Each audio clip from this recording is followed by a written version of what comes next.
안녕. 나는 독후감 쓰는 찍찍이 야옹이야. 내 독후감을 너희들에게 이야기해 줄게. 오늘은 인생의 절반쯤 왔을 때 깨닫게 되는 것들 2부의 이야기야. 지난 1부에서는 인생의 절반쯤 왔을 때 가방에 있는 짐들을 점검하고 다시 꾸리기가 필요하다고 했는데 2부에서는 그 짐들을 어떻게 점검하고 선별해야 하는지 그리고 다시 짐 꾸릴 때 고려해야 할 사항은 무엇인지 알아보는 시간이야. 사실 가방을 다시 싸는 것은 쉽지 않은 일이라고 하네. 왜냐하면 달라진 가방의 무게와 내용물들에 적응할 때 나타나는 명현 현상, 즉 아픔과 좌절 등이 따라올 수 있어서이지. 물론 바람직한 삶을 위해 용기를 내야겠지만 이때 드는 질문, 과연 바람직한 삶이란 뭘까? 책에서는 현실의 생계를 해결하면서도 이상을 추구할 수 있는 삶이라고 해. 왜 보통 사람들은 직업이 사람을 선택한 경우가 많잖아?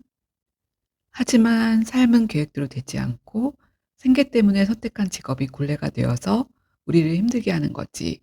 그리고 그조차도 변화하는 현대 사회에서는 안전하지 않아 사람들은 방향을 잃고 헤매게 되지.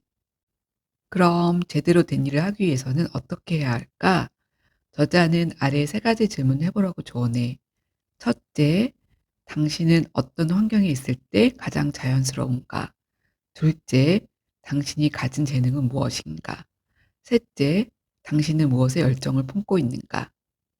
이 질문들을 통해 우리는 우리의 짐을 다시 싸고 삶을 가볍게 만들 수 있는 일, 곧 기회를 만나게 되지. 그러나 일 이외에도 인생이란 길을 가는데 중요한 것이 있는데 그것은 인생을 같이 할 사람이야. 우리는 진짜 길동무를 만나야 해. 진정한 친구나 배우자는 인생이란 길을 갈 때 우리를 외롭게 하지 않을 뿐 아니라 살아갈 힘을 주고 성장해 갈 수 있는 기회를 제공하잖아. 그러기에 우리는 자신을 진정으로 내보일 수 있는 친구나 배우자를 가져야 하고 지금의 사람들을 점검해 보는 시간을 내야겠지. 그리고 무엇보다 자신도 그들에게 그런 존재인지를 다시 한번 확인하는 시간을 가지는 것도 필요해. 마지막으로 우리들이 지금 살고 있는 곳을 점검해 보는 것을 제안하고 있어. 즉, 지금 있는 곳이 아니라 있어야 할 곳을 떠올려 보는 거지. 만일 우리가 제약 없이 가장 원하는 곳에 살 수 있다면 어디에 있을까? 만약에 그곳이 지금 현재 있는 곳이라도 점검하는 것은 의미가 있지. 만약에 그렇지 않다면 다른 장소에서의 삶을 생각해 보고 그곳으로 움직이기 전 아래의 사항을 고려해 보라고 조언해. 먼저 생계에 대해 현실적인 문제를 생각해야 하므로 새로운 곳에서 당신이 하고 싶은 일을 하는 사람을 찾아보는 것이 좋겠지. 또한 가능한 모든 방법을 동원해 그들을 만나 이야기해 보면 적절한 결정을 내리는 데 도움이 될 거야. 둘째, 상상 속에서 그곳에서의 삶을 경험해 보자.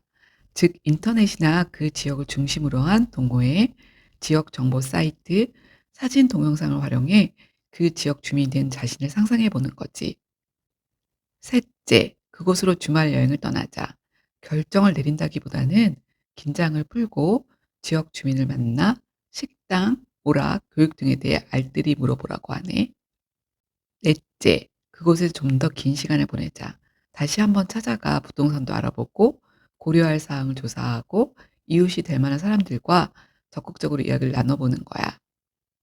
하지만 이 모든 것 이전에 내면의 소리를 듣는 것이 가장 중요하다고 해. 무언가를 서둘러 결정하는 것이 아니라 침묵의 시간을 가지며 자신의 목소리를 듣는 것이 제일 우선순위가 되어야 한다고 강조하고 있어. 여기까지가 2부의 이야기야.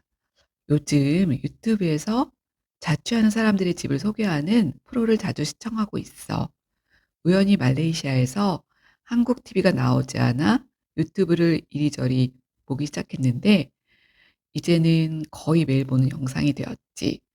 그곳에 나오는 집 소개자들의 연령대가 거의 20-30 대인데 그들이 자기가 사는 공간에 대해 애정을 가지고 꾸민 것을 보고 깜짝 놀랄 때가 많아.